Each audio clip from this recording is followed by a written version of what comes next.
Hello दोस्तों, नमस्कार। आज 17 अप्रैल दिन गुरुवार। आइए जानते हैं आज के मुख्य समाचार और बड़ी खबरों को।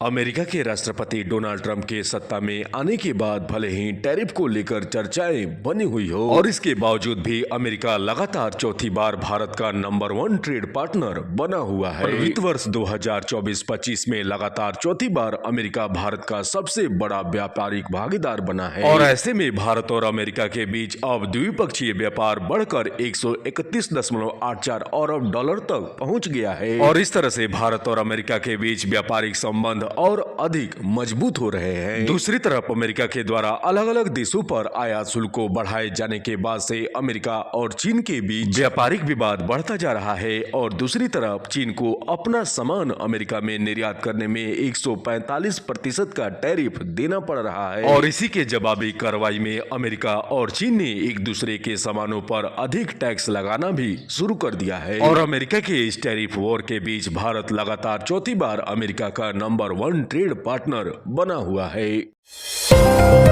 रेलवे के द्वारा अब यात्रियों की सुविधा को लेकर ट्रेनों में एटीएम मशीन लगाने पर विचार किया जा रहा है और इसी क्रम में रेलवे के द्वारा ट्रेनों में एटीएम मशीन लगाकर इसका परीक्षण भी किया जा रहा है। दरअसल भारतीय रेलवे के द्वारा इस पहल का मुख्य उद्देश्य यात्रियों को ट्रेनों में यानी ट्रेन की सफर के दौरान यात्रियों को आसानी से पैसे उपलब्ध कराना है और इस तरह से रेलवे के द्वारा पहली बार ट्रेनों में एटीएम मशीन लगाने का परीक्षण किया जा रहा है और ट्रेनों में एटीएम मशीन लगाने का पहला प्रयोग पंचवटी एक्सप्रेस में किया गया है और महाराष्ट्र के इस मनमाड़ CSMT पंचवटी ट्रेन में इसका नाम एटीएम ऑन व्हील्स रखा गया है। रेल मंत्री अश्विनी वैष्णव ने रेलवे के इस बड़े पहल को अपने सोशल मीडिया प्लेटफॉर्म पर भी साझा किया है और रेलवे के द्वारा इस बड़ी पहल के बाद अब रेल के यात्री अपनी यात्रा के दौरान भी आसानी से पैसे निकाल सकेंगे और इसके अलावा रेल मंत्रालय अब रेलवे को और अधिक अत्याधुनिक और स्मार्ट बनाने पर भी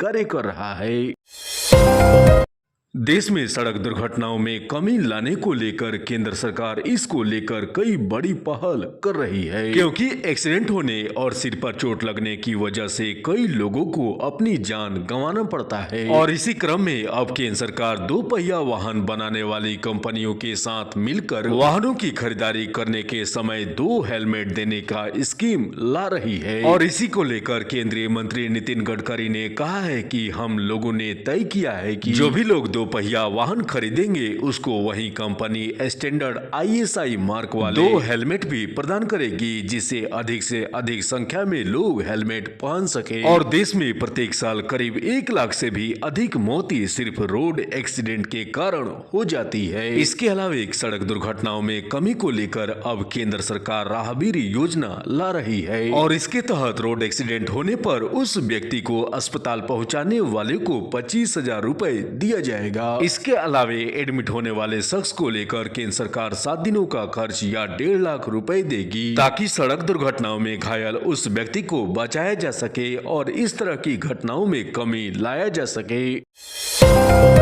पूरे विश्व के पटल पर इस समय अलग अलग देशों के सामने आर्थिक संकट गहराया हुआ है। इसी बीच पड़ोसी देश बांग्लादेश ने भारत के साथ धागों के आयात पर रोक लगा दी है। बांग्लादेश के रेवेन्यू बोर्ड ने भारत से आयात होने वाले धागों पर तत्काल प्रभाव से रोक लगा दी है। बांग्लादेश सरकार के द्वारा यह फैसला टेक्सटाइल मिल एसोसिएशन की शिकायतों के बाद लिया गया है और जिसमें कहा गया है कि भारत से सस्ते सूत की आयात हो जाने की वजह से बांग्लादेश के स्थानीय टेक्सटाइल उद्योग को भारी नुकसान उठाना पड़ रहा है। भारत और बांग्लादेश के बीच व्यापार संबंधों में इन दिनों काफी गिरावट देखी जा रही है। बांग्लादेश की पूर्व प्रधानमंत्री शेख हसीना के कार्यकाल के दौरान भारत और बांग्लादेश के बीच व्यापारिक संबंध दक्षिण एशिया में सबसे मजबूत रहे हैं, लेकिन शेख हसीना के सत्ता से जाने और यूनुस के सत्ता में आने के बाद से इसमें और अधिक गिरावट देखी जा रही है और 2023-24 के दौरान भारत ने बांग्लादेश को 11